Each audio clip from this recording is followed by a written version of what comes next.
Bonjour et bienvenue à votre émission d'actualité. Qu'en pensez-vous? Une émission où on analyse l'actualité de la semaine et comme le dit si bien le titre de l'émission, on va vous dire qu'est-ce que nous, on en pense. Moi, bien sûr, et aussi mon panéliste de renom, M. Patrice Bouchard, politologue, enseignant en sciences politiques et conseiller municipal à Dolbeau-Mistassini. Bonjour Patrice! Salut Pierre! Ça va bien? Super, on a plein de beaux sujets aujourd'hui. Puis juste avant de commencer, si tu permets, je voudrais dire aux gens, tu sais, comme aujourd'hui, la date du tournage, on est le 12 février. Fait que évidemment, on s'inspire beaucoup de l'actualité du matin, mais sinon, des fois, on va y aller avec des dossiers pour que ça dure un peu plus dans le temps, si je peux le dire. Ben oui. Puis, donc, je pense que c'est une approche qu'on essaie de développer parce que on sait, là, si vous écoutez l'émission dans quelques jours, par exemple, ben des fois, ça peut amener un certain décalage si on est trop proche de la journée même.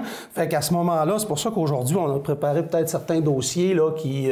C'est une des problématiques, en fait, d'actualité, c'est qu'il faut être collé à l'actualité quand on fait une émission d'actualité. Malheureusement, le cadre dans lequel on tourne le mercredi et ça sera en ondes seulement le lundi suivant. Oui. Donc, bon point que tu apportes là, Patrice.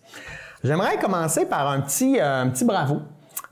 Justin Saint-Pierre, arbitre dans la Ligue nationale de hockey qui vient de la MRC, un gars dont tout le monde est très fier. On sait que le hockey, c'est dans notre ADN. Et qui répond présent. Hein? Oui, à chaque fois, à peu près, je pense. En tout cas, il a l'air très disponible. Très disponible. Il est très attaché à son coin de pays. Eh bien, il va arbitrer son 1000e match dans la Ligue nationale de hockey. C'est quand même tout un exploit pour un petit gars du coin. Je veux lui dire bravo. Là. Je trouve que ça démontre aussi qu'on peut réussir dans la vie nos rêves. Puis, pour arbitrer 1000 matchs, tu sais, lui, entre les matchs, tu sais, c'est quelqu'un qui voyage, c'est bon décalage horaire, ça prend une forme physique. Lui aussi, il faut qu'il s'entraîne. Ben, oui. Puis, si par exemple, tu arrives avec des jeunes de la Ligue nationale de 22, 23, 24 ans qui sont au top de leur forme physique, puis que lui, je sais pas quel âge il a, là, peut-être, je sais pas, là, 40, je vais dire, je sais pas, mais ça demande quand même toute une mise en forme, là, parce que le jeu est de plus en plus rapide, tu sais, les joueurs de hockey arrivent très préparés, très entraînés, tu sais, on n'est plus du temps de Maurice Richard, là, tu sais. Ouais. Non, rien d'enlevant à Maurice Richard, là, mais vous comprenez ce que je veux dire. Lui, il doit exercer son jugement à une fraction de seconde. C'est très rapide. Très rapide, puis en plus, tu sais, des fois, quand ça s'échauffe, là, puis il y a une couple de coups de poing qui partent. Il faut qu'il aille séparer deux gars qui sont peut-être plus forts. Plus grands, plus gros, plus forts, absolument. Ça va être quelque chose. Oui. En tout cas, bravo, Justin Saint-Pierre. On est bien fiers de toi. Je parle au nom de la MRC. Hein, je prends ce crachoir-là ce matin. OK. Plein de petits dossiers dont tu voulais parler. Congélerie héritier. Pourquoi tu voulais me parler? En fait, c'est que moi, j'aime ça, dans le cadre de cette émission-ci, arriver avec ce que j'appelle des success stories. Ouais. Tu sais, des gens qui se décollent, des entrepreneurs et qui réussissent. Tu sais, je trouve ça rafraîchissant, encourageant, porteur d'avenir. Et je voyais ce matin, donc, Congélerie héritier, qui ont congelé 80 000 livres de gourgane. Wow. Et qui aspirent à en congeler 500 000 livres. C'est beaucoup, hein? Mais ils ont aussi, ils congèlent pas juste de la gourgane, ils congèlent du bleuet, ils ont congelé 7 millions de livres de bleuet et 40 000 livres de camerise.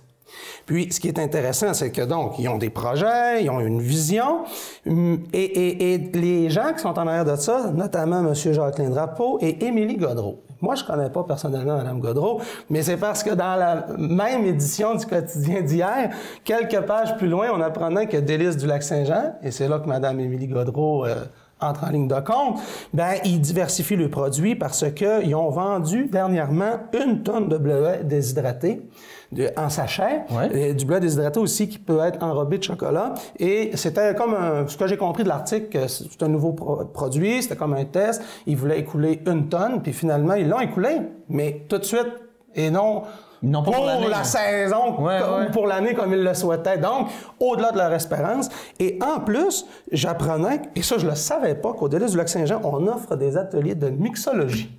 Ah!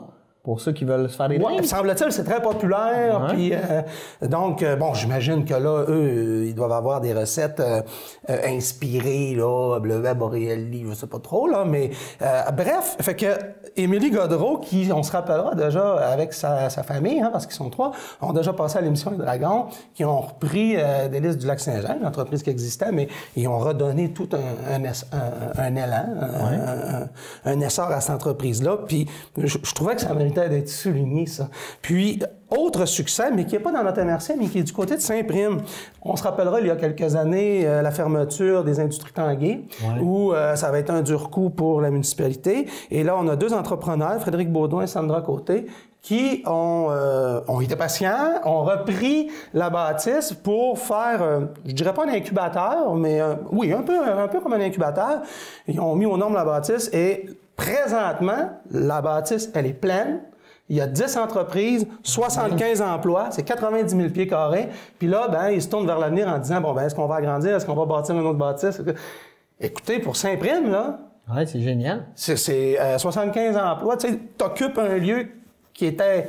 je dirais pas à l'abandon, mais qui était pratiquement vide. Et alors, encore là, ici, on a une belle initiative. Fait que là, ça fait comme 3 initiatives dans des domaines bien différents.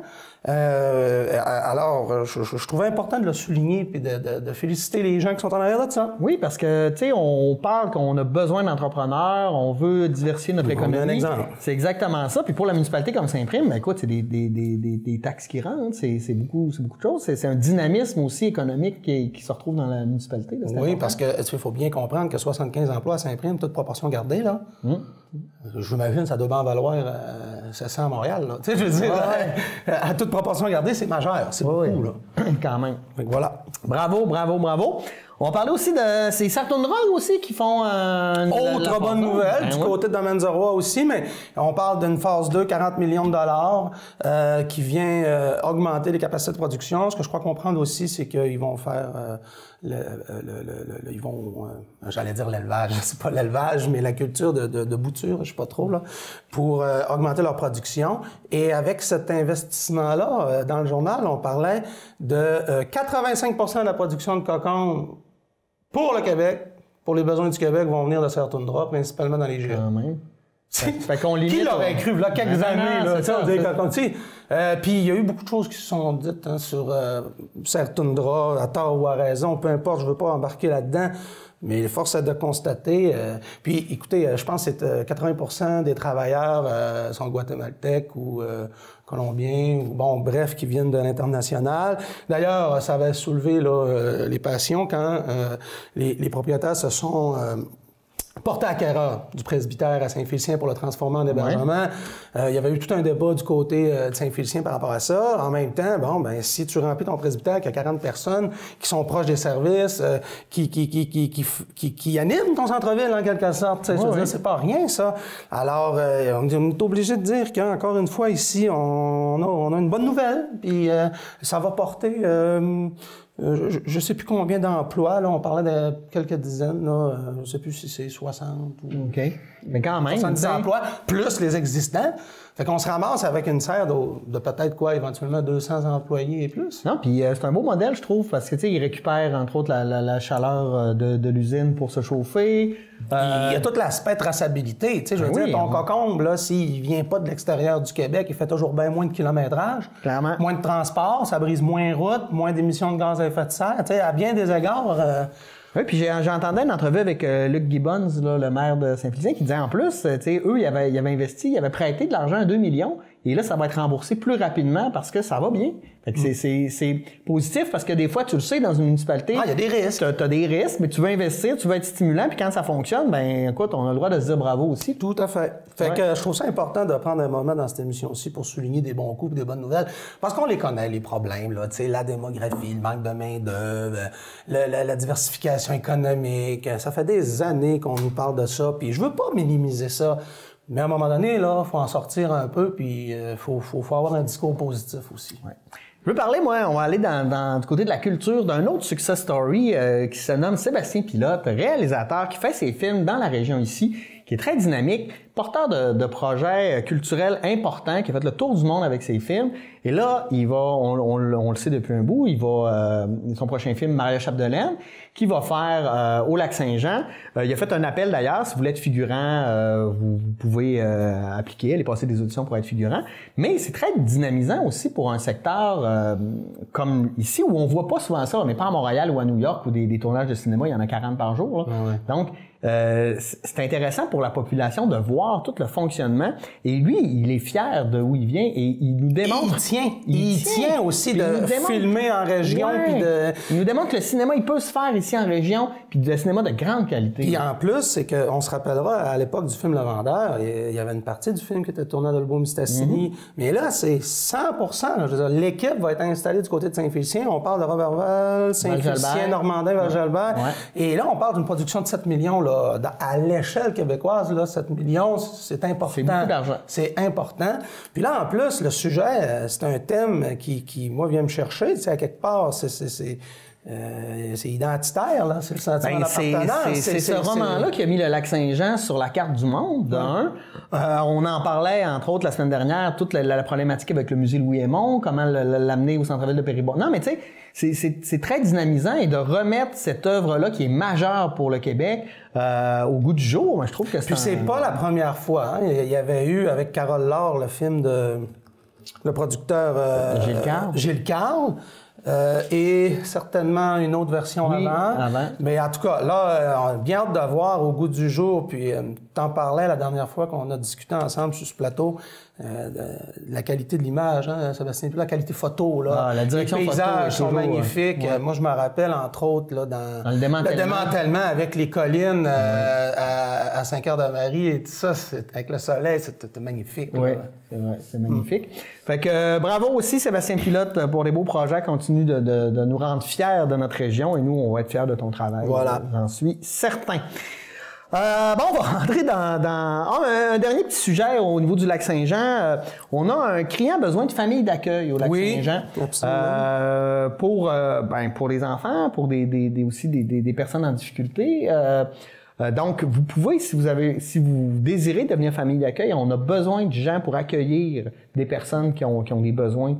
Et ça, c'est criant au Lac-Saint-Jean. Je ne sais pas si tu as des commentaires là-dessus. Ben, j'ai vu la nouvelle, mais dans mon entourage, je sais que un couple qui est famille d'accueil depuis peu, et c'est toute une implication, c'est tout un dévouement.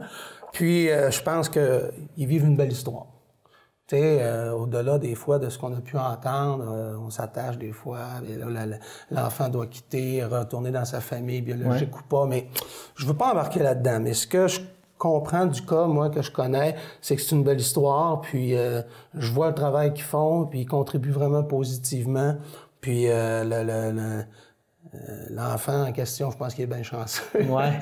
Sans connaître tous les détails, parce que je ne veux pas tous les connaître non plus. Il y a tout un aspect confidentialité qui va avec ça aussi. Oui, quand même. Mais ce que je comprends, c'est que l'enfant va être bien chanceux, puis c'est un don de soi. C'est pas... D'abord, les gens font pas ça pour l'argent, même si tu as une petite compensation pour les frais de subsistance, etc. Après ça, l'autre affaire, c'est que c'est un processus qui est assez compliqué pour se qualifier. Beaucoup de rencontres. Il faut être préparé parce il y a, je pense, enquête fiscale, etc. C'est assez large, c'est assez long comme processus, c'est lourd. En même temps, on a-tu d'autres choix? Là, on parle de la vie d'un enfant. Je veux dire, on peut pas prendre le premier du bord. Il faut que ça soit un processus sérieux. Là, puis quand il y a un drame qui arrive, là, tout le monde est pâmé puis dit « Ah, ben là, on devrait faire quelque chose. » Ben, vous pouvez faire quelque chose. Vous pouvez aider la communauté. Puis pour les cas, les drames dont on entend parler, ben on oublie qu'il y a des histoires bien positives aussi. C'est pas comme si tout le réseau était un échec, là, la DPJ. Il faut faire attention. Là, non, puis c'est complexe. Hein. J'allais dire, il joue avec des êtres humains, mais il joue pas, là, mais il essaye d'aider. Moi, je pense que même si des fois, on doit avouer que ça fonctionne pas toujours bien, mais l'intention est toujours bonne d'aider les gens. Hein. Puis tu sais, il faut bien penser que l'enfant qui arrive à DPJ, tu sais, il y a eu des rencontres avant, il y a eu des coachs familiales, des médiations, que ce soit à l'école, en milieu de garde, avec le CLSC. Il y a eu des démarches, là, bien souvent, là. Ouais. C'est pas le premier recours, là, de séparer l'enfant de sa famille. Fait quand on arrive là, c'est parce que la problématique, elle est sévère. Ouais. Puis le défi est grand. T'sais, il faut pas oublier ça, là. C'est pas si simple que ça, là. Gérer la vie des enfants, puis de s'assurer... Ils l'ont pas eu facile, là. Ils l'ont pas eu facile, puis de s'assurer comment tu disais Dan Bigra, des écorchés vifs, là, tu sais, puis d'essayer les remettre, entre guillemets, sur le droit chemin. Là. Je vais dire ça de même, une expression que j'aime plus ou moins, mais en tout cas... ça fait un peu religion. Oui. Non, mais quand je dis droit chemin, parlons d'accompagnement puis de support. Parfait. Là, on va s'en aller dans un sujet écoute, qui fait vibrer la région. C'est tout le mouvement, je mets ça en guillemets, là, moi je crois pas que c'est un mouvement, mais je crois en ma région et toute l'implication de GNL Québec qui veulent venir s'installer ici. Et j'imagine que des fois, ils doivent être découragés parce que ils semblent pas convaincre tant que ça. D'ailleurs, je crois en ma région, moi je considère que c'est un échec. Là. Oui, ça fait patate. Ouais. Ça fait patate parce que j'écoutais une analyse qui disait que je crois en ma région, ils ont tellement voulu ratisser large que finalement, ça n'a pas touché grand monde. Non, puis on les voit pas, ils sont où dans les débats publics? Ils sont pas là, puis je le sais pourquoi, c'est parce qu'eux, ils fonctionnent avec des lobbyistes, ils ont des entrées directes au bureau du maire, au bureau des députés, etc. Fait qu'ils n'ont pas besoin d'être dans l'espace public. Mais l'objectif, je crois, à la base, c'était de faire un mouvement, de rassembler des gens qui croient à ça, puis on s'aperçoit que les gens croient à leur région, mais ne croient pas nécessairement à « je crois à ma région ». Dans ce genre d'histoire-là, tu sais, on va toujours entendre davantage les opposants. Parce que, surtout quand tu as un groupe qui se mobilise puis qui occupe l'espace médiatique, en même temps, je serais pas prêt à dire qu'on entend seulement les opposants. Je pense que, en tout cas, moi, pour regarder les médias tous les jours, il me semble que je vois des gens qui sont en appui ou en défaveur, que ce soit via les lettres d'opinion. J'ai pas l'impression qu'on entend seulement un côté de la médaille. Là. Moi, j'ai l'impression que c'est bien équilibré, somme toute.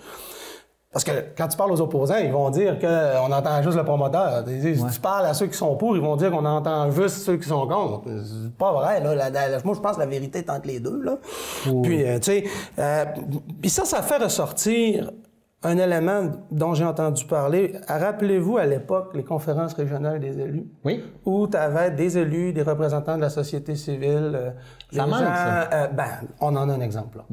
Là, je pense que c'est certain que la table régionale des élus, comme on la connaît présentement, ça peut fonctionner dans le sens que si on prend 3-4 projets qui représentatifs du territoire régional, où on fait consensus, puis les maires, les préfets parlent en même temps, c'est correct. Moi, j'en remets pas ça en question. Mais on voit un peu les limites de ça, par exemple. Et les limites, c'est ce que la CRI faisait, puis là, la CRI n'est plus là. Qu'est-ce qui arrivait si la CRI était là demain matin, là? Rappelons-nous, il y avait 23 personnes. Les élus étaient en majorité, mais il y avait représentants syndicaux du monde des affaires, milieu femmes, jeunes, environnement, il y avait, tu sais, et ça permettait d'avoir peut-être des approches nuancées, d'aller chercher certains consensus aussi. Et là, on l'a pas, ça. Et là, là, on arrive, à un moment donné, ça en vient qu'on parle même plus du projet. Oui, on en parle du projet, mais un peu indirectement. Là, on écrit comme de quoi qu'il n'aurait pas fallu là, que GNL donne des fonds à l'UQAC pour faire une recherche. Là, l'UQAC répète en disant, oui, mais attendez, là, quand on ramasse des fonds pour faire une recherche, c'est encadré, il y a un comité d'éthique, tu es obligé, par exemple, de publier tes résultats. Là, c'est pas juste une commande comme ça, c'est plus compliqué que ça. Ouais. Là, Michel Roche en rajoute. Après ça, tu sais, je veux dire, là, on est dans une guerre, là, un peu un ping-pong, là, mais ça nous avance-tu vraiment sur le débat? Parce qu'il n'y en a pas de débat. Quand est-ce qu'on va s'asseoir ensemble? Puis qu'on aura un débat sain entre la coalition Fiard, GNL Québec, ceux qui sont pour, ceux qui sont contre. Je veux dire... quand est-ce qu'on va l'avoir? Au BAP. C'est la seule façon. Parce que le BAP, là, les commissaires, ils sont neutres, ils sont impartials. Hein? Techniquement. Je vois pas pourquoi ils seraient pas neutres, impartials. Moi, j'ai confiance aux institutions. Les gens qui siègent là, ils ont un CV long de même, c'est des spécialistes en environnement. Oui, mais on se rappellera qu'il y a eu des histoires... c'est parce qu'il y a des... Non, mais c'est parce que c'est intéressant, parce que à l'époque, on a critiqué le BAP parce qu'il était... le monde des affaires ont critiqué souvent le BAP comme de quoi que c'est un obstacle au développement. Et là, ceux qui sont pour le projet veulent le BAP, ceux qui sont contre le projet se méfient du BAP. Mais avant, ils aimaient bien gros le BAP. Là, c'est le monde à l'envers, là. Moi, je pense que il y a une seule place, là, dans le contexte actuel, là, il y a une seule place, puis c'est le BAP. Et là, à ce moment-là, tout le monde va pouvoir dire ce qu'ils ont à dire. Pas juste les promoteurs, pas juste les opposants. Mais moi, j'en appelle à ceux qui ont signé la lettre, là, les profs, les chargés de cours, les chercheurs. Restez pas dans votre bureau, dans votre tour d'ivoire. Allez assister au BAP. Si vous avez des études, des expériences que vous avez faites, ou si vous travaillez sur des projets qui peuvent être des alternatives, ça va être le temps d'y aller. Là. Puis ça va être le temps de les présenter. Faites pas juste votre gérant d'estrade. Ouais. Parce que je comprends bien qu'ils ont le droit de parler. Et ça, je me ravis de ça. Je voudrais surtout pas que l'université elle soit un lieu où on peut pas débattre puis qu'on peut pas parler. Mais là, il va falloir, comme on dit, que les bottines suivent les babines, là. C'est facile, là, d'écrire une lettre dans le journal ou de commenter sur Facebook, là. Ouais. Mais là, va falloir aller plus loin. Puis même, le promoteur explique un certain nombre de choses, puis parfois, tu sais comment c'est, là, avec les médias, le clip qui dure 30 secondes, c'est pas vrai qu'on peut tout dire. Alors là, le promoteur va pouvoir dire ce qu'il a à dire, sans filtre, sans être interrompu. Et de l'autre côté, les opposants vont pouvoir faire la même chose. Après ça, ils vont être contre-interrogés, toutes sortes de spécialistes. Puis à la fin, là, de tout ça, là, ben là, il va y avoir un rapport. Oui, c'est ça. Puis c'est là qu'on va avoir le vrai portrait. Parce que sinon, je ne vois pas parce qu'on n'est pas capable de débattre. Mais en même temps, le gouvernement a refusé qu'on fasse un BAP global sur de l'extraction à la sortie des bateaux. Là. C'est vrai. Ça veut dire que le portrait du BAP va être aussi... Ben, il va y avoir deux BAP, là. Ouais, tu vas avoir deux portraits, là. Tu prendras le premier livre, le premier rapport, puis le deuxième rapport, tu les mettras un au-dessus de l'autre. Oui, mais ça a une incidence commune. Mais regarde, prenons par exemple cet argument-là de la globalité. Ouais. On dit souvent l'environnement, pensée globale, agir local. Donc, on veut agir globalement pour la lutte au changement climatique, diminuer les effets de serre. Alors ça, c'est un argument de poids pour les écologistes. Mais cet argument-là, le promoteur, il l'évoque quand il dit « Je vais tenter de remplacer du mazout, du pétrole lourd par le gaz naturel », on est dans un argument de globalité, mais là, ça fait pas, là. Bien, ça fait pas parce que c'est très 20e siècle, là. C'est très 20e siècle, là, le pétrole, là. Pas nécessairement. Moi, ce que je veux dire, c'est que... Non, mais moi, oui, je veux remplacer le pétrole, mais le gaz naturel, c'est pas du pétrole, là. C'est-à-dire, comme énergie fossile, t'as des catégories. Je le sais. Puis t'as le pétrole, le mazout, le charbon, et là, t'as le gaz naturel. Puis même dans le gaz naturel, t'as des catégories. Une chose est certaine, c'est que dans toutes les énergies fossiles, la moins pire, c'est pas un idéal, là. La moins pire, c'est le gaz naturel. Ouais. Mais c'est... Un coup qu'on a dit ça... Mais ça fait une vision d'avenir à court terme, pas d'avenir à long terme. Mais la transition, est-ce qu'elle est à court terme?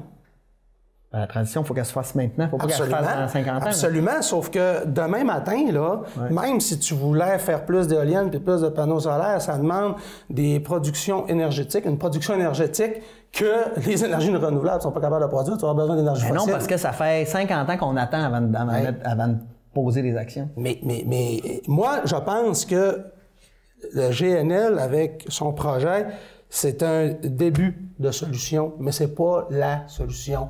Puis je pense que sur ce projet-là, il faut pas s'arrêter en chemin. En fait, et c'est ce que... Parce qu'hier, j'ai assisté à une conférence de Stéphane Tremblay à l'Hôtel de Ville. Évidemment, lui, il est pour GNL. Alors, il présente le point de vue de GNL. Ceci dit, Stéphane Tremblay, c'est quand même quelqu'un, quand on regarde sa feuille de route, qui a été quand même beaucoup impliqué au niveau de l'environnement. Mais moi, ce que j'ai expliqué, j'ai dit, moi, il me semble qu'il manque une troisième voie. La troisième voie, c'est-à-dire, il ne s'agit pas de dire si on est pour ou contre, mais il faut créer un espace où, OK, GNL avec le plus de conditions possibles, là, OK, là, puis ayons pas peur de mettre la barre haute, mais à un moment donné, la vraie solution, ça serait de profiter des infrastructures pour mettre du biogaz fait à partir de résidus de la forêt. Oui. Et là, on pourrait... Mais c'est ça que GNL a donné comme mandat à l'UQAC pour développer une technologie, pour capter, développer une molécule qui est la même que le gaz naturel, mais pour le faire à partir de résidus forestiers. Fait que là, quand on dit GNL a donné de l'argent à l'université, ouais, mais la raison pour laquelle ils nous ont donné, regardez c'est quoi le projet, ça peut être porteur en maudit, puis ça peut créer des milliers d'emplois à Saint-Lac-Saint-Jean. Là, on va-tu tout jeter l'eau avec le bébé du bain? Tu sais, je veux dire, jeter le bébé avec l'eau du bain. J'ai inversé la patente. Mais ce que je veux dire, donc, c'est qu'il faut avoir une vision claire puis être capable de dire, OK, à court terme. Puis là, à court terme, on parle de 2025, là, la mise en fonction. Là, il n'y a pas, à ce que je sache, là, pendant les 5 prochaines années, il n'y a pas de gaz là, qui va circuler. Mais il faut être capable de dire, je pense qu'en 2025, c'est en fonction. Et rapidement, 2030, exemple, avoir un pourcentage de gaz qui va remplacer le gaz naturel, qu'il soit conventionnel ou extrait avec fracturation hydraulique, mais un gaz naturel qui va être fait à partir de résidus forestiers, 5 10 20 Et là, on va encore plus opérationnaliser la transition. Puis moi, je pense qu'elle est là, la troisième voie. C'est-à-dire qu'il ne faut pas juste prendre GNL pour ce que c'est présentement, malgré toutes les précautions environnementales qu'ils vont prendre. Mais il faut aller plus loin. Puis poser des conditions. Puis ça, là, la région a un rôle à jouer là-dedans. Ben Parce oui. que GNL, ils peuvent bien avoir tous les accommodements que tu veux.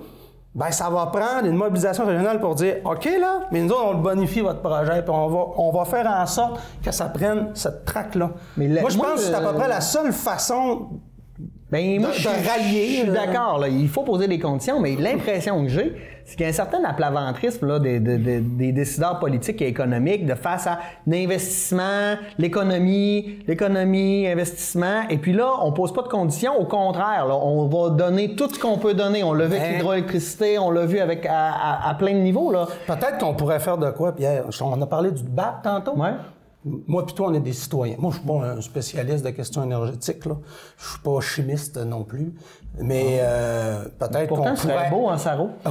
Peut-être qu'on pourrait aller au BAP, moi puis toi, puis déposer un mémoire, là, qui tient en une page ou deux, puis qui dit ce qu'on vient de dire là. Tu sais, c'est-à-dire avoir des conditions. Puis surtout, moi, ce que j'aimerais, c'est que le BAP entende la possibilité de développer autre chose, puis d'aller plus loin.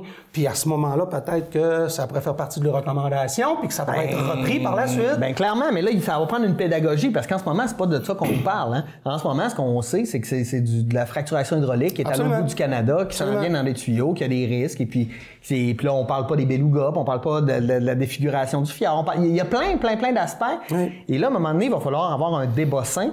Et en ce moment, moi, je vois pas de débat sain. Premièrement, parce que ceux qui sont supposés dans le civil porter le projet, je crois, à ma région, on les voit pas. Ça fait vraiment patate. De l'autre côté, les opposants sont très organisés, ils sont là, sont présents.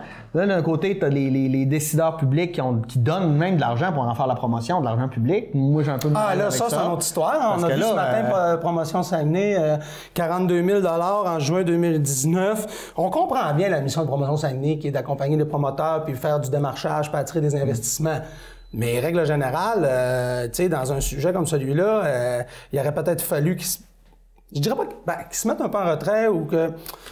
Comment je pourrais dire ça? Puis là, en plus, c'est que là, tu as du municipal qui gère Promotion Saguenay. Puis Promotion Saguenay, c'est dans leur mission. Qui sont puis sur là, tu sais, à Promotion Saguenay, ils ont peut-être à travailler avec GNL si c'est pour expliquer, bon, ben voici les terrains, voici les conditions, le type d'infrastructure.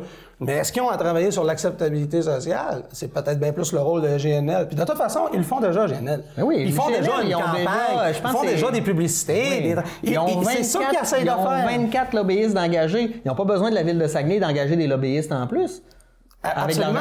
C'est de leur ressort. Ben oui. C'est pas Promotion Saguenay qui doit travailler sur l'acceptabilité sociale. Maintenant, est-ce qu'on prend une pause? Oui, on va prendre une pause. Parce que c'est un beau sujet, hein, on est enflammé, mais on pose des questions. On n'a pas toutes les réponses, absolument pas, mais ça amène une réflexion. Puis je pense qu'on a eu un débat simple, je pense que c'est ça qu'il faut avoir en société. Hey, on se retrouve dans quelques minutes. Moi, au CFP, là, ça a été vraiment des belles années. J'ai eu du fun là. Dès la première semaine, les premiers mois, tu sais si tu es fait pour ça. La formation est vraiment complète. Puis on apprend dans ce qu'on aime, dans notre passion.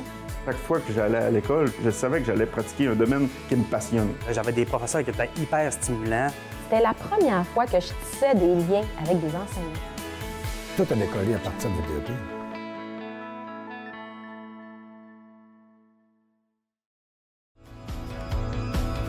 L'apparition des télévisions communautaires autonomes coïncide avec l'implantation des câbles distributeurs au Québec. Le Conseil de la radiodiffusion et des télécommunications du Canada souhaitait à cette époque que les ondes soient partagées avec les citoyens. C'est donc par obligation et par la réglementation de cette instance qu'ont vu le jour les canaux communautaires. Elles ont su s'adapter à l'ère du temps pour proposer du contenu touchant à toutes les clientèles, et ce, depuis près de 40 ans. Ainsi, les citoyens ont désormais la chance d'accéder et de participer aux débats de société. Les TCA ont pour mission d'encourager la participation des différents milieux auprès des médias locaux et de représenter les membres qui composent sa communauté. L'accessibilité à un contenu télévisuel qui les concerne directement reste encore à ce jour l'élément le plus important pour les citoyens de la province. Nous pouvons dire sans hésitation que les canaux communautaires sont des médias de proximité. Salut, je suis Camille et je suis membre de Maria Express. Et ça veut dire que je peux me déplacer n'importe où à Dolbeau-Mistassini pour seulement 3 $ par trajet. Être membre, c'est vraiment pas compliqué. Une fois inscrite au service, j'ai qu'à appeler pour donner mon arrêt de départ, celui de ma destination et l'heure à laquelle je veux me déplacer. Et si jamais je veux consulter la carte des différents arrêts, la liste des dépositaires ou les tarifs des cartes mensuelles, je peux tout retrouver sur leur site web. Pour payer, c'est aussi simple. Je peux me procurer des billets chez un dépositaire ou payer directement au chauffeur. Depuis que je suis membre, me déplacer, c'est devenu simple, rapide, économique et écologique. Faites comme moi et essayez le nouveau service Maria Express. Est-ce que t'as faim? Qu'est-ce que tu veux avoir? Une banane. Tu veux une banane? Oui. Un petit morceau de banane. Beaucoup. Beaucoup, beaucoup? Oui.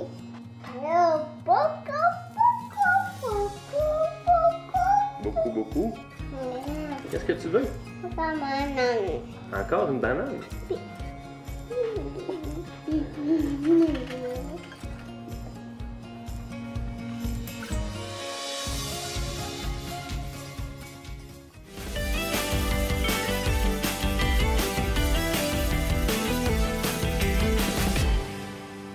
Bon, on est de retour de la pause, hein? Merci d'être toujours avec nous. On continue l'actualité. On va aller à un niveau plus québécois-canadien et on va sûrement se rendre aussi aux États-Unis. Peut-être la Lune. Peut-être la Lune un jour. Fin des commissions scolaires. Un autre gros dossier, une promesse de l'ADQ qui a été repris par la CAQ. Maintenant, ça a été fait. On a passé cette loi-là sous le bâillon. Ce sera maintenant des centres de services. Il y a des gens qui sont contents, des gens qui sont pas contents. Quelle est ton analyse globalement là, de ce projet-là? Ben, moi, je dirais il y a la forme puis il y a le fond. Okay. Sur la forme, d'avoir un 4e bâillon en 8 mois, moi, je trouve ça déplorable. Et sur la forme, ça a été un projet de loi. Tu sais, au départ, tu te dis, les élections scolaires, les gens participent pas, on va remédier à ça. Mais non, c'est un espèce de projet mammouth avec plein d'affaires là-dedans. Mais avant, là, pour ceux qui comprennent pas, c'est quoi le bâillon? Puis c'est-tu légal de faire ça? Parce que chaque fois que quelqu'un lève le bâillon, on fait comme, ah, c'est pas légitime, ça marche pas, vous êtes... Mais tu sais, toutes les parties ont le bâillon, c'est, dans le fond, si je résume, c'est le fait d'accélérer les travaux parlementaires, donc de limiter les débats de ta majorité pour fermer le dossier puis passer à autre chose. Et ça fait que ces débats-là vont être intensifiés, ça va se dérouler même parfois la nuit, très tard le soir ou la nuit. Puis t'as beau accélérer les débats, faire les interventions que tu veux en chambre, ben le gouvernement profite de sa majorité pour passer sa loi. Ça veut dire qu'à ce moment-là, il ne tient plus compte de l'opposition.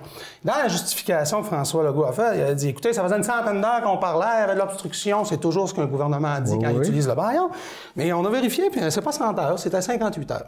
Okay. Puis d'abord, je pense que plusieurs modifications d'article par article ont été apportées par le ministre lui-même.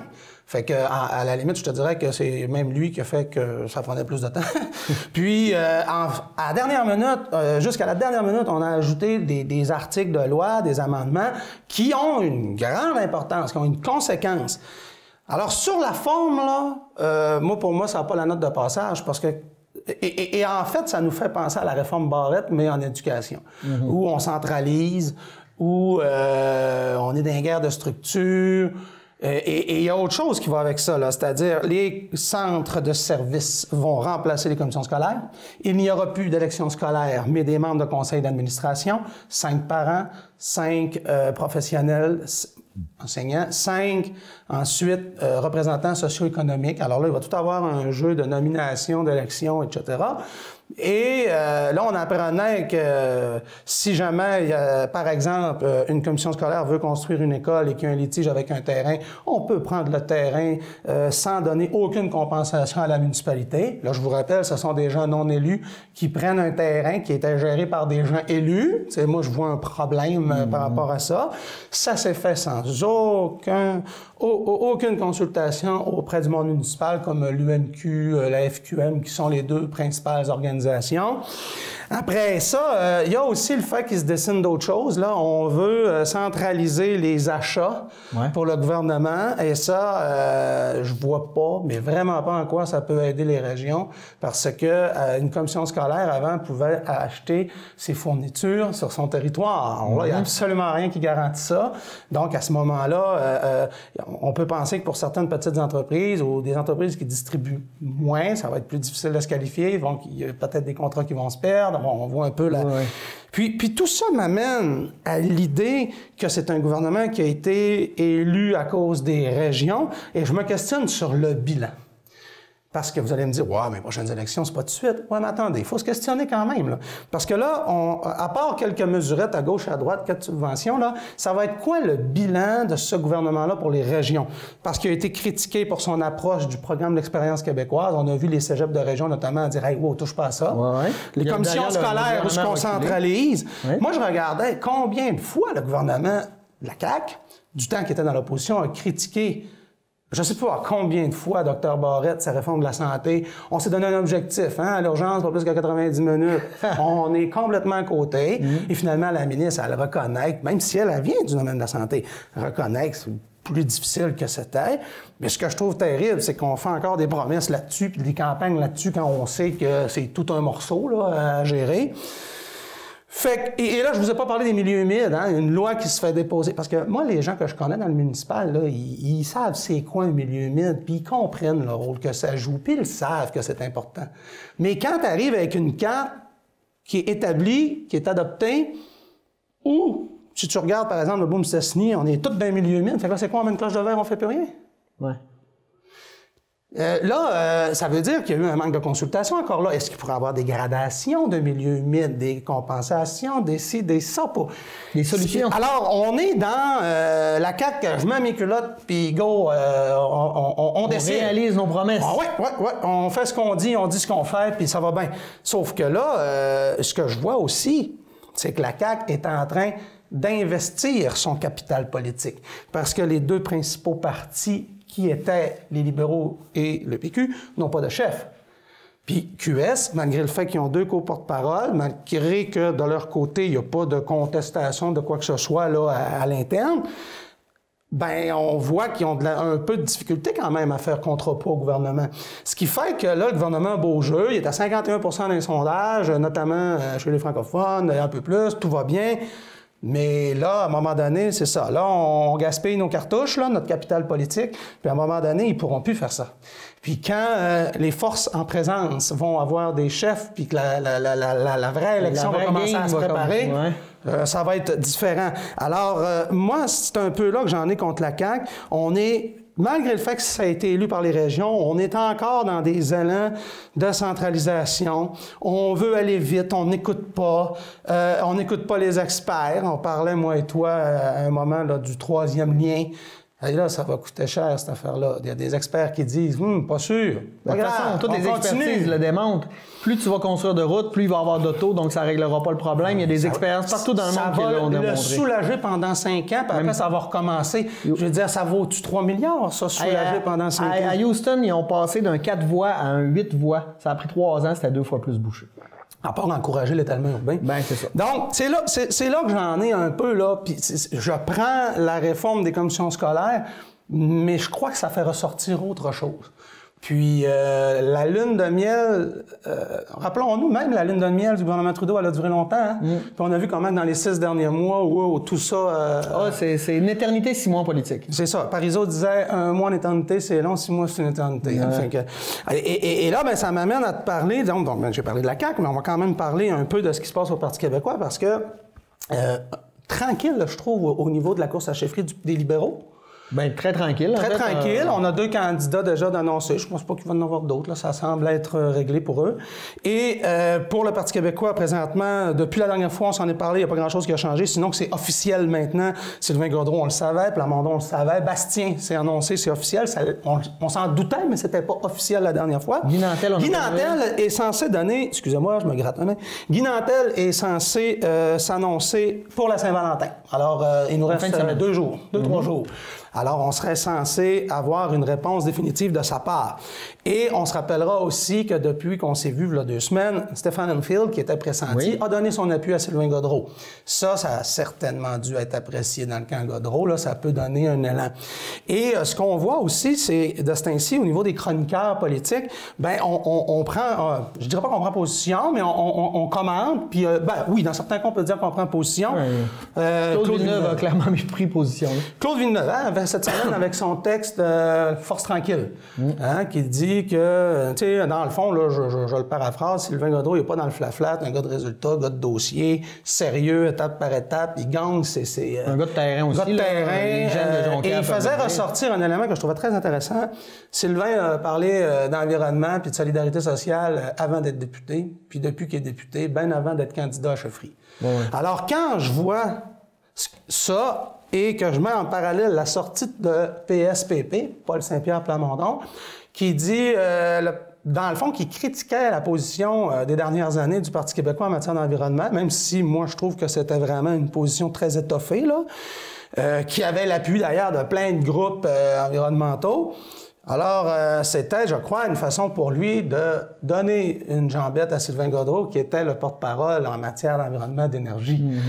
Et là, je me rappelle très bien de Paul Saint-Pierre Plamondon de dire il faut regrouper les gens, il faut faire de la politique autrement, etc. Mais là, je trouvais que ça sonnait faux dans son approche. Puis je trouvais qu'en disant ça, il continue à discréditer sa formation politique. C'est comme s'il tirait dans le fond de la chaloupe plutôt que d'emmener ça autrement. En tout cas, moi, je trouvais que c'était cheap shot. Et j'en reviens avec Michel David du Devoir, qui a écrit un texte quand même intéressant sur Frédéric Bastien. Le texte, c'est « Le pitbull ». Et il disait qu'en gros, comme un pitbull, il lâche pas le morceau. Lui, il donne 3 exemples concrets. On sait que Frédéric Bastien a rédigé La bataille de Londres, où ça a été un travail colossal de recherche, d'archives, etc., où ce qui a prouvé qu'il y avait eu connivence entre l'exécutif et le judiciaire et que ça a joué un rôle dans l'adoption de la Charte de 1982, qui, comme on le sait, comporte des articles qui vont de plein fouet à l'encontre de certains consensus québécois au niveau linguistique, culturel notamment. L'autre affaire, c'est qu'il parlait aussi de la dénonciation qu'a fait les juges qui allaient prononcer des conférences pour un organisme qui conteste la loi 21, puis c'est ces mêmes juges-là qui ensuite vont écouter la cause, qui est complètement un manque d'éthique incroyable, que je peux pas croire, moi, que... Puis finalement, les juges, à cause de ces pressions, les sorties médiatiques, ont annulé leur participation. Troisièmement, on a vu que la Commission scolaire de Montréal a reçu des fonds d'un programme fédéral pour contester la loi 21. Quand Justin Trudeau dit qu'il n'était pas au courant, qu'il n'y a pas vraiment d'emprise là-dessus, moi j'ai tendance à le croire parce que ça semblait être un truc purement administratif. Mais est-ce que c'est normal que le fédéral, par la porte d'en arrière, que ce soit de n'importe quelle façon, je veux dire, la Commission scolaire de Montréal, là, et finalement, ils ont renoncé à ces argents. Ouais. Mais ça, c'est encore à cause de Bastien. Ouais. Parce que lui, il a sorti les articles de loi qui pouvaient remettre en question ça. Donc, il y a l'étiquette Bulldog. Puis, quand il a annoncé sa candidature, il a fait ressortir principalement 2 thèmes. Celui, de la culture, évidemment, laïcité, mais aussi celui de la Constitution, l'indépendance. Et son approche, c'est pas d'y aller nécessairement par référendum, c'est plutôt de se baser sur une obligation légale que le fédéral a de négocier pour aller chercher de nouveaux pouvoirs. Et ce qu'on disait, c'est que dans la salle, il n'y avait pas beaucoup de jeunes et il n'a jamais parlé d'environnement. Évidemment, il y aura la chance d'en parler. Et, écoute, ça ne fait qu'un commencer, là, cette course-là. Mais ça l'a été... Michel David a identifié cet élément-là. Je reviens à Sylvain Gaudreau qui, autant comme Saint-Pierre Plamondon, d'une façon un peu différente, mais s'engage à quelque part à tenir un référendum dans le premier mandat, sauf que Sylvain Gaudreau met des conditions un peu différentes, ce qui n'est pas le cas de Bastien.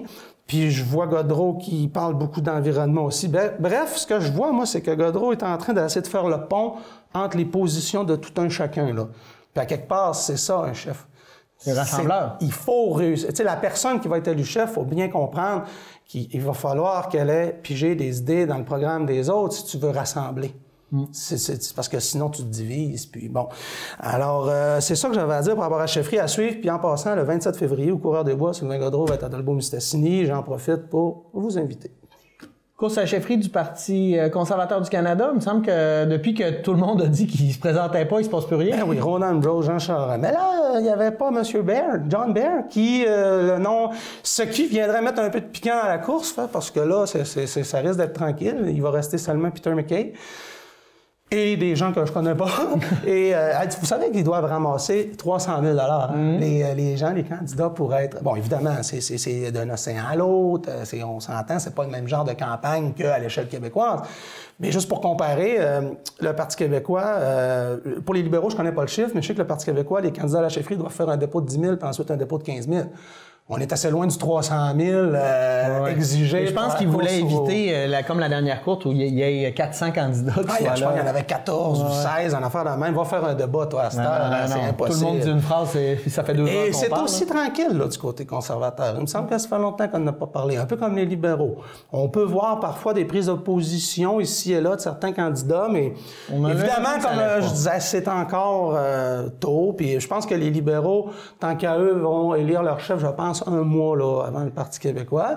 Le Parti québécois a ciblé la date du 19 juin, donc ça risque d'être milieu fin mai pour les libéraux. Ça a l'air de rien, là, mais là, on arrive à mi-février. Ouais. Ça va vite. Ça va très, très, très, très vite. En tout cas, on va voir tout ça. Puis je suis pas nécessairement un grand fan de Jean Charest, mais je pense qu'il avait été dans la course au conservateur, ça aurait levé un peu cette course-là. Ben, c'est carrément... Écoute, il voulait y aller. Il y a des vidéos qui ont circulé, comme de quoi qui était prêt. Il y avait son slogan, tout. Ce qui l'a fait reculer, on le sait, là. Il y a un éléphant dans la pièce, là. Oui, clairement. Tu viens me parler de fonds de pension? As-tu des problèmes? Non, moi, ça va. Comme professeur, ça a l'air que je suis gros dur. Ceci dit, je voulais simplement faire allusion à un article que j'ai lu. Vous savez, là, quand il y a des restructurations financières, ça arrive que ça se fait sur le dos des retraités. On a vécu ça dernièrement avec le Capital Média. Même si les retraités ont appuyé le projet dans la nouvelle formule, je pense que leur cotisation baisse de 30 %, quelque chose comme ça. Pas leur cotisation, mais leur revenu de retraite. Mais ça, c'est un exemple, mais il y en a d'autres. Et il y a des gens qui sont impliqués à ce niveau, notamment des retraités de Sears Canada, qui disent on devrait avoir une espèce d'assurance. Ce que je ne savais pas, c'est qu'en Ontario, il y a quelque chose d'équivalent qui existe, c'est qu'un employeur va donner 41,25 par année par employé. Okay. Grâce à ça, évidemment, si je vous dis 41,25, c'est pas beaucoup d'argent, mais c'est sûr que si tu as 3000 emplois, bon, ça dépend. Mais grâce à ça, il y a 835 000 retraités qui en profitent en Ontario. Donc, c'est comme une espèce de caisse d'assurance pour pallier les différences. Par exemple, un retraité de Sears Canada au Québec, il est amputé de 27-28 %, tandis qu'en Ontario, le même retraité va toucher jusqu'à 93 % des sommes qui étaient supposées. C'est pas pareil. Non. Alors, moi, je comprends les gens, là, les retraités, qui disent, hey, attends un peu, là, on absorbe le coût, puis tu as économisé. Puis quelqu'un disait, tu sais, moi, j'ai travaillé 25-30 ans. Quand j'ai signé, c'était pour la vie. Finalement, j'avais peut-être mal lu, c'était pour la vie de l'entreprise. Ouais, le gars disait ça dans le journal, je trouvais ça un peu drôle malgré tout. Et le gouvernement de la CAQ a été interpellé, notamment par les partis d'opposition, Sylvain Godreau, pour revenir à lui. Et le gouvernement de la CAQ, 3 fois plutôt qu'une, ferme la porte en disant que si on fait ça, c'est un fardeau fiscal supplémentaire pour les entreprises et sont déjà suffisamment imposés. Par contre, là, je ne sais pas, parce qu'il me semble qu'à une certaine époque, le fardeau fiscal était séparé environ 50-50, entreprises et contribuables, payeurs de taxes, impôts. Maintenant, c'est plutôt 80-20 et on voit au profit des entreprises. Puis la compétition mondiale fait que, règle générale, on n'est pas dans augmentons les impôts des sociétés, encore moins des PME, c'est plutôt le contraire. Et je pense que le Québec se compare très avantageusement par rapport à ça. OK, maintenant, je voudrais qu'on parle brièvement de ce qui se passe avec les trains, parce que, bon, vous savez, Trans Mountain, bon, c'est un pipeline qu'on a acheté, qui va coûter pas 7, mais 12 milliards à mettre en fonction. Il y a eu des contestations judiciaires de la part des Premières Nations dans l'Ouest canadien. plein de raisons. Maintenant, ce qu'on voit, c'est qu'il y a une mobilisation des communautés autochtones dans l'est du Québec qui vont bloquer. Entre autres, ça fait peut-être presque une semaine que les trains sont bloqués à Montréal, dans la banlieue de Montréal, dans la banlieue nord de Montréal, ensuite, pas banlieue nord, banlieue sud, je suis peut-être pas très bon en géographie. Ensuite, les lignes vers Toronto, Ottawa, etc. Et là, il y a une injonction, et là, on sent que ça va brasser parce qu'on va devoir faire respecter l'injonction. Qu'est-ce qu'il va avoir? Qu'est-ce qui va se passer? Est-ce que la police, est-ce qu'il y aura des violences? J'ai aucune idée. Je le souhaite pas. Mais ce que je trouve, c'est que tout ça, ça aide pas le débat parce qu'on a arrêté de parler de pourquoi. Mais non, parce qu'on va être encore sur la forme plutôt que sur le fond. Oui, puis... Le monde va parler des Autochtones. Oui. Après ça, ils vont parler de désobéissance civile, puis de violence, puis d'économie, plutôt que de parler... De pourquoi les... Pourquoi ils sont là. Exactement. Ouais. C'est quoi ta position là-dessus, toi? J'en ai pas. T'en as pas. J'en ai pas parce que, pour être très honnête, j'ai moins suivi ce dossier-là. Je sais que tu l'as suivi plus que moi, mais il y a un endroit où je te rejoins, c'est le fait que, effectivement, il y a tout est en place là pour polariser puis tirer sur le messager plutôt que parler du message. Oui, c'est ça. C'est que là, on règle pas de problème, on réfléchit pas à pourquoi. Là, dont on va parler, c'est des pertes économiques. C'est tout le temps ça, en fait, là, quand il y a des pertes économiques. Mais on parle pas des enjeux sociaux et de pourquoi ces gens-là. Parce que la seule manière que ces gens-là ont souvent de faire parler d'eux et d'amener de l'avant un débat, c'est de faire des actions, des gestes d'éclat qui vont toucher à l'économie. Parce que quand ton portefeuille est touché, hey, là, tout le monde capote, là. Mais ces enjeux sociaux-là sont importants. Qu'est-ce qu'on fait avec ça? Là, on voit que ça va aller en cours. Les communautés autochtones disent c'est tout ça est relié à Trans Mountain. Ben oui. Trans Mountain, on le rappelle aux gens, qu'il va coûter 2 fois plus cher maintenant que le promoteur et le gouvernement fédéral. Alors, ce qu'il dit, c'est que je développe le projet, puis ça va tellement être rentable que je vais le revendre, je vais rentrer dans mon argent. On verra. Ouais. L'autre affaire, c'est que le gouvernement s'était fait dire par la Cour, refaites vos devoirs, reconsultez ce qu'ils ont fait et ce serait conforme. Alors là, c'est dans ce contexte-là que les gens bloquent.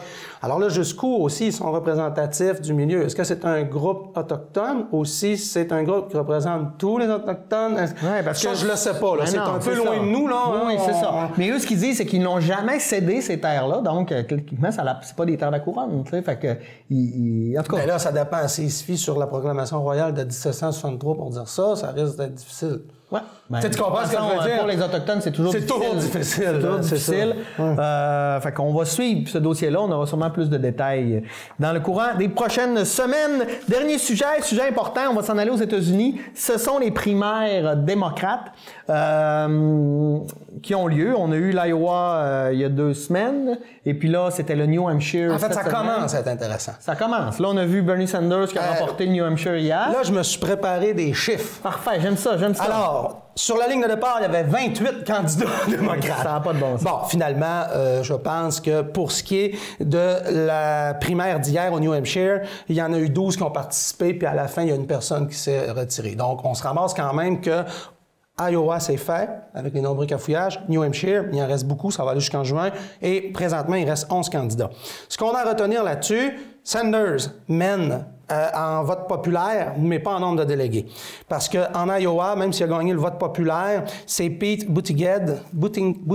J'ai aussi ce très difficile, B-U-T-T-I-G-I-E-D, Buttigieg, un centriste, qui l'a remporté. Alors, ce qui fait qu'au nombre de délégués, parce que vous savez, aux États-Unis, ce qui compte, c'est la course aux délégués, il y a 3979 délégués démocrates. Le chiffre magique, 1990. Alors, c'est le candidat ou candidate qui va atteindre 1990 délégués qui va gagner. C'est Jean Leloup qui pour l'instant, oui, Jean Leloup va être très heureux. Avec sa chanson 1990. On l'avait compris. Donc, pour l'instant, Pete Buttigieg a 23 délégués, Bernie Sanders 21. Bernie Sanders, écoutez, là, on est dans des luttes tellement serrées, là, 1% entre la première et la deuxième position. Puis, on voyait que, par exemple, au New Hampshire, la dernière fois, Bernie Sanders avait eu 60%, Hillary 40%. Mais il faut comprendre qu'il y avait 2 candidats. Il n'était pas 12. Là. Sauf que la semaine prochaine, le 22 février, Nevada, crucial. Joe Biden a terminé 4e en Iowa et 5e hier. Ouais. Alors, il était même pas au New Hampshire hier pour un discours. Il est en Caroline du Sud. Il est déjà en Caroline du Sud. Donc, ce que ça nous dit, ça, c'est qu'il va miser beaucoup sur ce qui s'en vient. Si jamais il gagne, il continue. S'il arrive deuxième, il pourrait peut-être s'accrocher, mais là, la prochaine va être excessivement importante. Parce qu'on parle d'élan. La raison pour laquelle ces primaires-là, les premières, même si c'est pas le nombre de délégués qui est important, c'est l'élan, c'est l'image, la perception que ça laisse. Puis ensuite, le 27 février, Caroline du Sud. Le 3 mars, super mardi. 3 États. Alors ça, le super mardi, c'est toujours attendu.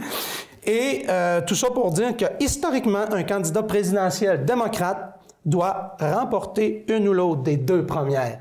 Sinon, il ne gagne pas. Il y a eu une seule exception avec Bill Clinton parce qu'il ne s'était pas présenté dans un des 2 États parce que c'était un candidat du coin. Mais si on enlève ça, la personne qui va être retenue par les démocrates, si elle va nécessairement avoir gagné Iowa ou New Hampshire.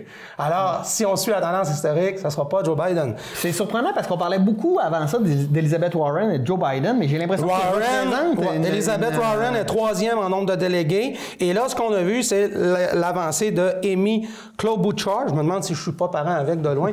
Klobuchar, qui a 7 délégués, Joe Biden, 6. Non, mais on dirait qu'ils représentent en fait la vieille garde des démocrates, puis que les gens sont tannés, ils veulent du changement, ils veulent surtout battre.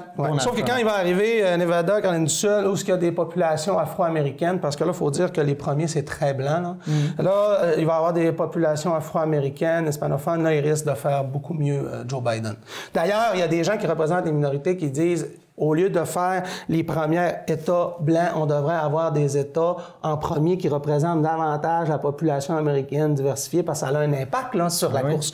Je termine avec Michael Bloomberg, ancien maire de New York, républicain converti, donc plus que centriste. Ben, lui, il est même pas là. Son nom va commencer à apparaître quand ça va être dans les gros États. En Californie, au Texas, en Floride, New York. Présentement, il a dépensé 350 millions de sa poche en publicité. Lui, il fait le calcul qu'il a besoin de 1990 délégués, fait qu'il va tout miser en Californie, en Floride, au Texas, New York, les gros États. Puis son pari, lui, c'est quitte au double. Si je gagne les gros États, il fait même pas campagne au New Hampshire, en Iowa, au Nevada. Il est même pas là. Son nom n'apparaît même pas sur les bulletins de vote. Ça, on appelle ça acheter une campagne. C'est assez l'antithèse de Bernie Sanders. Oui, non. Bernie Sanders doit rager quand il voit ça. Ouais, c'est sûr. Mais Bernie est un peu plus... Et sais-tu ce qu'il a dit, Bernie Sanders? Non. Parce qu'il a rappelé qu'il avait gagné New Hampshire, mais qu'il avait eu le vote populaire en Iowa, même s'il n'y a pas eu délégué. Il dit, il va falloir battre Donald Trump. Il dit, moi, je veux gagner. Mais peu importe ce qui va arriver, après, on va s'unir et on va battre Donald Trump. C'est différent parce que rappelons-nous qu'il n'a jamais vraiment appuyé Hillary Clinton en 2016. J'ai bien hâte de voir. Hey, merci Patrice Bouchard pour toute la sagesse qui est en toi, que tu nous exprimes de manière si... Je me surprends moi-même. Oui, tu es un très bon vulgarisateur de l'actualité. Merci et merci à vous d'avoir été des nôtres. Nous, on se dit à la semaine prochaine pour une nouvelle édition de Qu'en pensez-vous? Bonne semaine. Bonne semaine.